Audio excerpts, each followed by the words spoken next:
Having an idea about what your environment, what you can tolerate in your environment is really, really powerful. And I want you to be honest with yourself. If you know that having certain foods are triggering to you and you don't think that you can tolerate them or handle them in a good way right now, that's fine. You don't have to have them in your environment. Over time, you will probably get to a place where it's okay.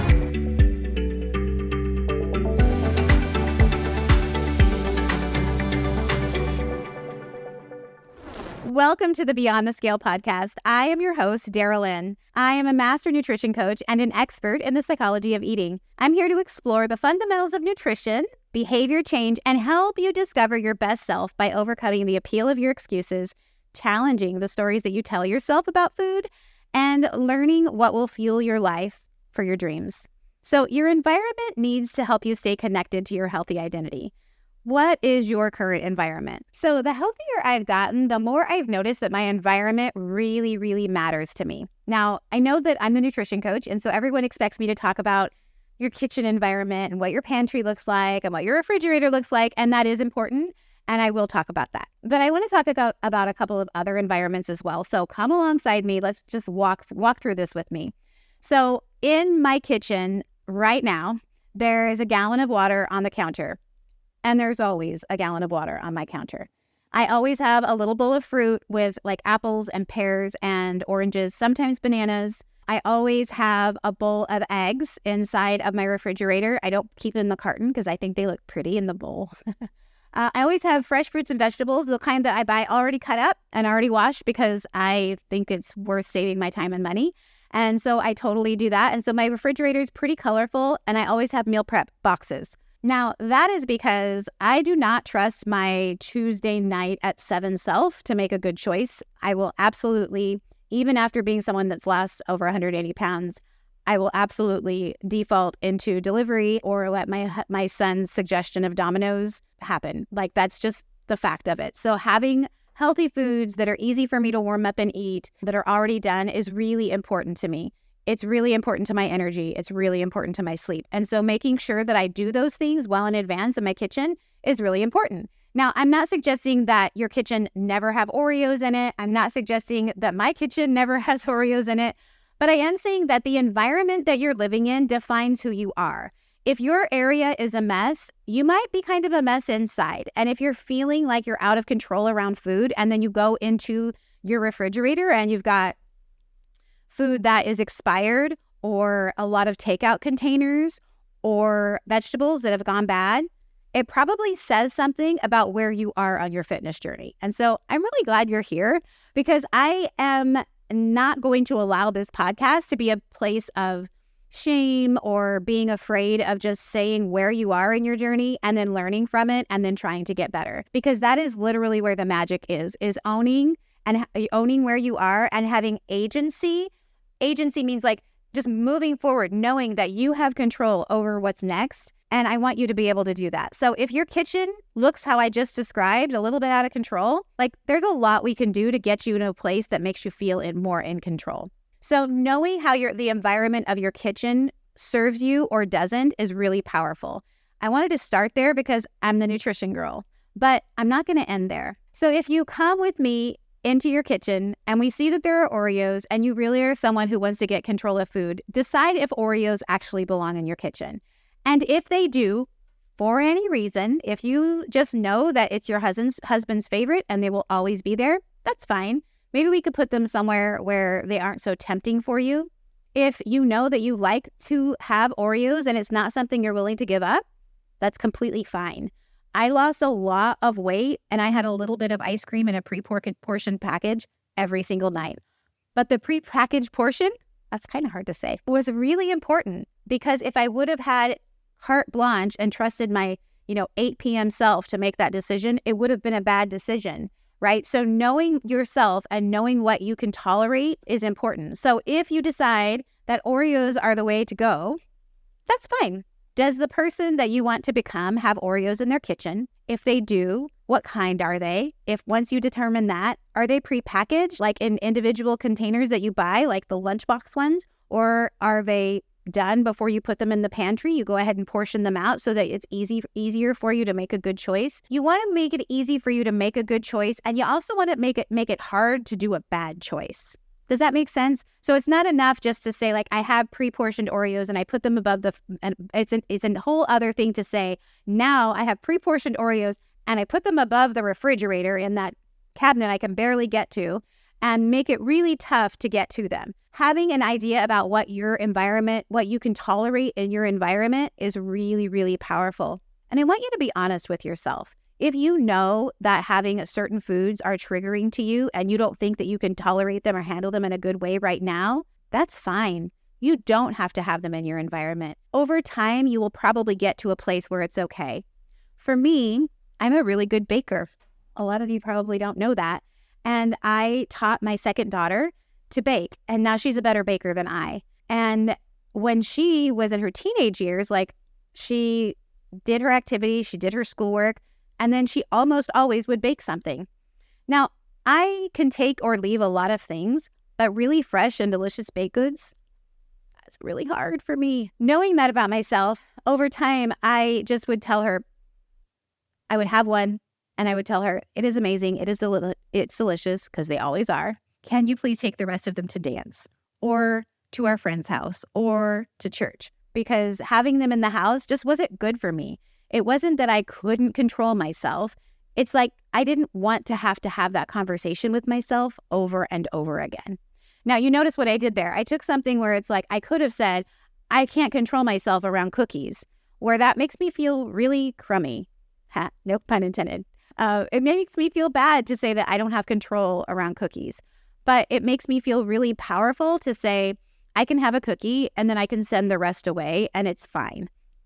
And the more that you do that, the more you exercise that muscle, just like you exercise your bicep, the better you'll get at you'll be at doing it. And then pretty soon you can have a bite and send the rest on its way. It's not so powerful. We create a lot of drama sometimes around sweets or around chips, those sorts of trigger foods. Ice cream is another one where they're designed to be so salacious and amazing that we overindulge. And so we want to stay away from that. So let's move on from the kitchen and head into your closet. Take me with you into your closet. Now, I imagine that in your closet, you have a few versions of clothes. You probably have the clothes that you love that fit you really fabulously and you feel great in them. I hope you have some of those.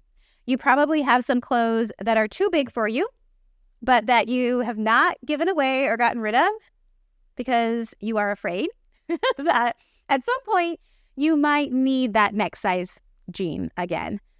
You probably also have some clothes in there that are too small for you, that don't fit you anymore, that haven't for a while, but that you kind of swear you're going to get back into. When you have clothes in your closet that are too big, but you don't want to get rid of them because you might need them, or they're too small and you are keeping them because you swear you're going to fit in them again if it kills you, both of those are not great environments. We've got fear and we've got shame and we've got worry. And that's not a great way to feel when you walk in your own closet. Plus, it probably is a lot of stuff that you don't have enough room for, if we're all being honest. So going into your closet should not be a shaming, triggering experience. It's just a place to hold your clothes. So when you go into your closet, imagine how you would feel if everything in there felt great and fit you. Now, if you're in a place right now in your fitness journey that you don't really like any of your clothes, they don't fit you well, they are tattered and worn out, you wouldn't even think they're good enough to donate, then you might want to consider getting some new clothes.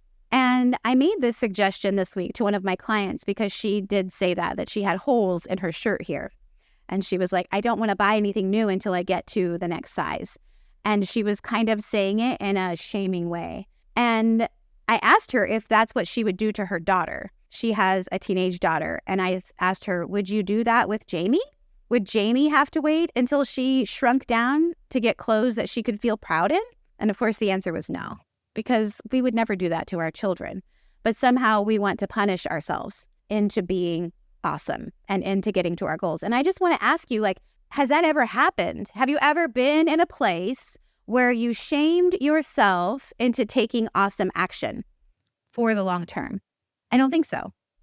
You've done something for the long term and hit an amazing goal because you made yourself feel shame and fear all the way through.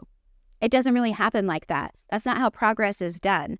And so I really want to encourage you that if you're going into your closet and it's full of stuff that doesn't serve you and make you feel awesome, take a little bit of money. And even if it's something that's not super fancy, get something that fits you, that you feel good in, and that isn't tattered and isn't worn out and doesn't make you feel crummy, because you really deserve to feel good in your body. And if you don't feel great in your body right now, you at least need to have clothes that make you feel strong and happy. Okay, so that is the environment of your closet. All right, so I'm assuming that you're listening to me on your phone right now, and that's amazing. Thank you for listening and still being with me.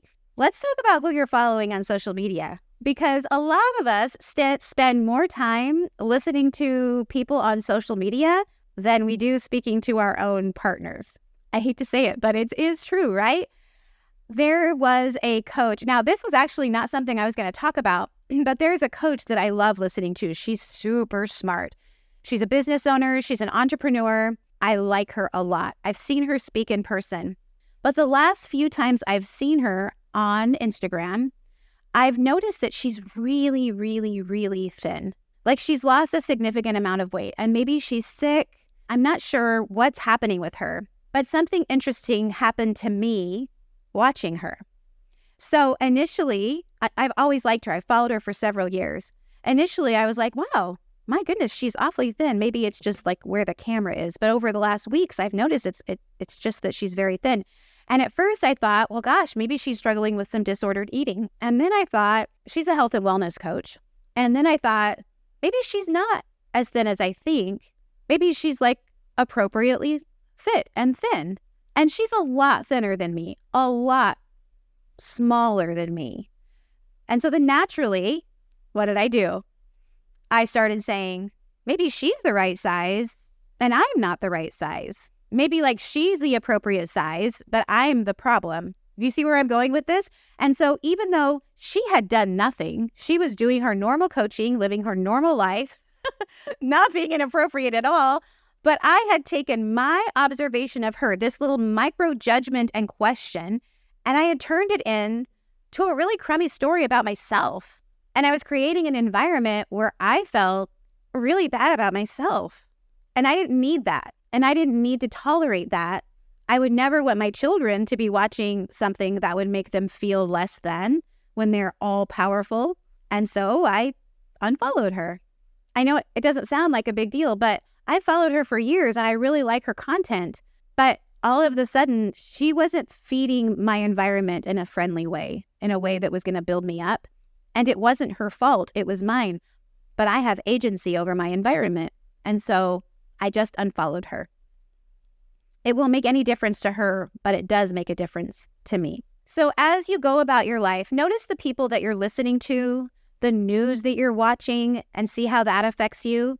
Pay attention to your friends and how their moods and attitudes and judgments and the micro judgments that we make when we are looking on social media and watching other people on Netflix or other streaming, services. There's so much information coming at us all the time that affects our environment. And in the same way that we have our children out in the world, we want to watch who's influencing them, who their friend group is, what kind of parents they have, what kind of kiddos they're hanging out with.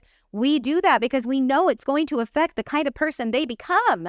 But for us, we just think we can tolerate it. And we can, but it changes who we are. So consider this week paying attention to what your environment is, paying attention to how it's serving you or if it's serving you, and decide how you can change it and what you can do to be in better control of the environment around you. Know where you want to go and find out if this environment you're currently in, whether it's your kitchen or your wardrobe or your social media feed, is serving you. Thank you for joining me on this episode of Beyond the Scale. If you enjoyed today's show, please like and subscribe it. Give us a review and don't forget to share it with someone who might need a little encouragement on their health journey. Until next time, take care and stay healthy.